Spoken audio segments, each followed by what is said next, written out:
بسم الله الرحمن الرحيم السلام عليكم ورحمة الله وبركاته خيارة شرفت لي وحان idinku soo dhaweynaya akademiyada software iyo kooriska cashier management system waxaan qaadanaynaa casharkeeni 11aad ee kooriska cashier-ka waxaa idinla socodsiinaa anigoo ah Farxaan Cabdalla casharkeeni 11aad wuxuu noqonayaa lesson-kii ugu dambeeyay qaybta maqaayadaha laba nuqdo ayaana ku qaadanaynaa haddii aan la idmo waxayna kala noqon doonaan sida shaqaalaha password loogu sameeyo cashier-ka markuu soo galayo sidoo kale riboodyada uu leeyahay maqaayada adeegeeda qaybta koowaad oo ah how to make bin employee cashier-ka sida password ama bin loo siiyo markuu furanayo waxaan tegaynaa point of sale-ka configuration setting-ka log in with employee kadibna waa save garayn doonaa step-ka labaad shaqaalihii inaan tagno waaye kadibna oo aan ku dhufano employee-ga app-ka kadibna magaca shaqaalaha aan doorano setting-kan ku dhufanaynaa kadibna bin ayaan gelinaynaa qaybtaas marka hore ku hormaraynaa waxaan tegaynaa point of sale-ka kadibna waxaan ku dhufanaynaa configuration waxaan ku sii dhufanaynaa setting kadibna halka ayaan waxaan ka dooranaynaa log in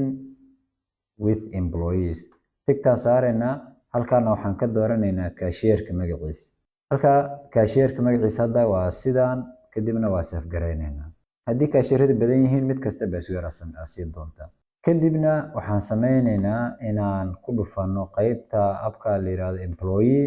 kadibna magacii waa kan shaqaalaha halkaana laga soo diiwaan geliyo marka horeba waa ku dhufanaynaa kadibna magaca aan saxo intaan kaliyahan ka dhigayaa qaybta u hooseeya setting-ka ku dhufo halka waxaan ku dhufanaynaa meesha ay ku qoran tahay bin ayaan password-ka gashanaynaa waxaana ka dhigaynaa 78937 password-kii ayaan ama binkii lagu soo geli lahaa ayaan sidaas ka dhigaynaa generate aan ku dhufanaynaa wuxuu u siinayaa ID number uu ku soo geli karo ama waa u print garay karna waa u daabici karnaa ID card-ka haddii aan rabno marka ID card-ku daabacay sawirkiisa oo kale hadaa gelisid very simple waliba ID card-ka isaga u daawacaba waa kan uu generate gareeyay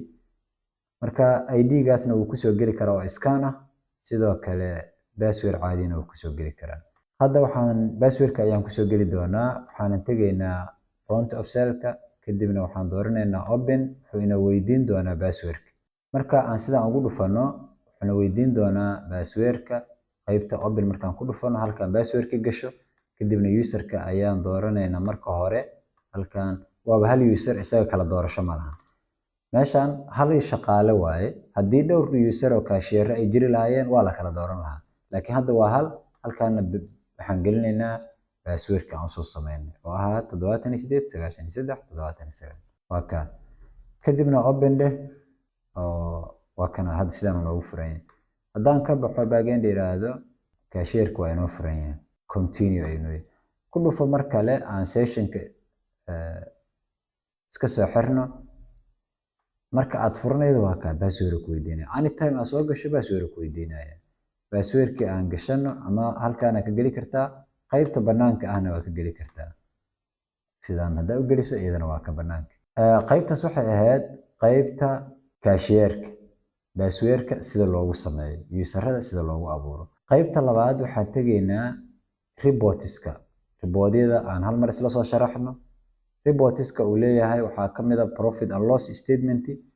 meesha laga tago waa kan waa accounting report profit and loss waxaa lagu ogaadaa report-kan shirkadda ma khasaarta mise waa faa'iido maqaayadda waxa faa'iido iyo khasaare ay soo saartay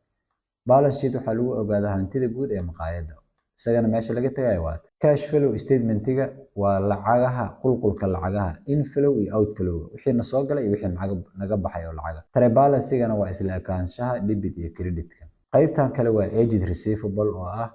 deymaha inaga maqan ayaa lagu ogaadaa aged receivable waa deymaha maqaayadda ka maqan oo macaamiisha ku maqan aged payable waa deymaha lagu leeyahay maqaayadda qaybta ugu dambeysa waxaan tegaynaa point of sale reports-ka oo ah inaan order-rada wixii dalab ah wixii cash ah session walba la xiray inaan ogaano aan ku bilaawno qaybta hore waxaan ku dhufanaynaa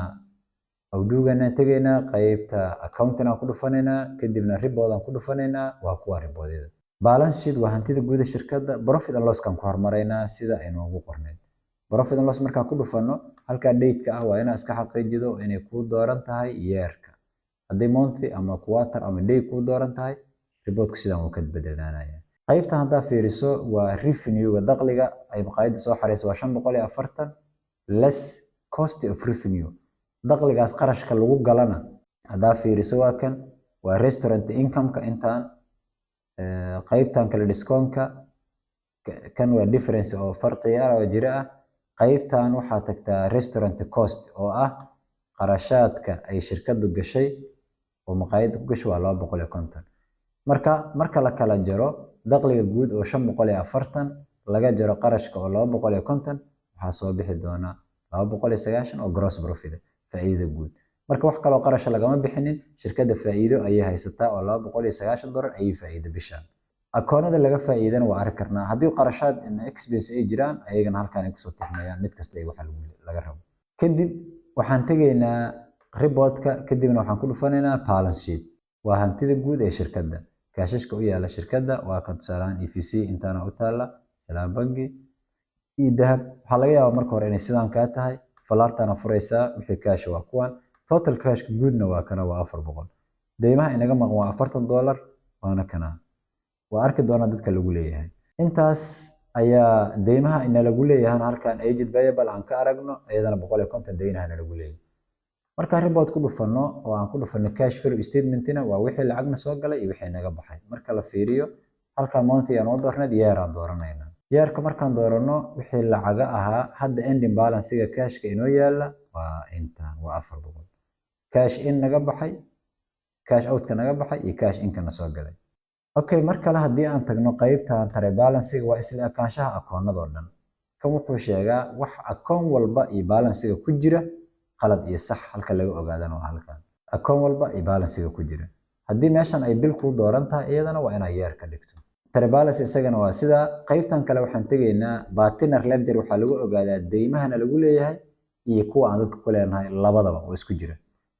halkan waa lagu kala saari karaa oo receivable bis haddaad soo reebto waa inta deyn anaga naga maqan haddii aad payable bis soo reebtana waa inta inagana lagu leeyahay oo supplier-kaas aan ugu leeyahay. haddii aan mid u tagayno report aan ku dhufanayna age receivable waa deymaha anaga inaga maqan oo macaamiisha ku maqan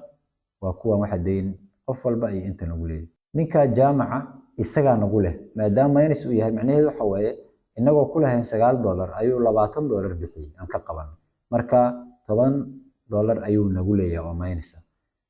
intaana waa anaga deyma aan ku leenahay. halka waxaa ka ogaan karta deynta inuu daahiyay hadda hal bil uu la maqan yahay. qaybtan hadda falaarta yarta ku dhufato deymaha si u kala badan yihiin ayay u soo kala kormari karaan.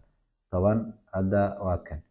falaarta hadda kor u jeedaa hadda click siina hoos u jeesanaysa oo macnaheedu yahay qofkan lacagta ugu badan ku leenahay kana ku xigo saas loo kala hormarin karaa. mid kasta iyo deymaha sida u kala badan yihiin waa deymaha naga maqan. sidoo kale waxaa laga ogaadaa deymaha anagana lagu leeyahay report aged payable waa deynta anagana lagu leeyahay. haddaan rabo qofka inaan ogaado faahfaahintiisa vendor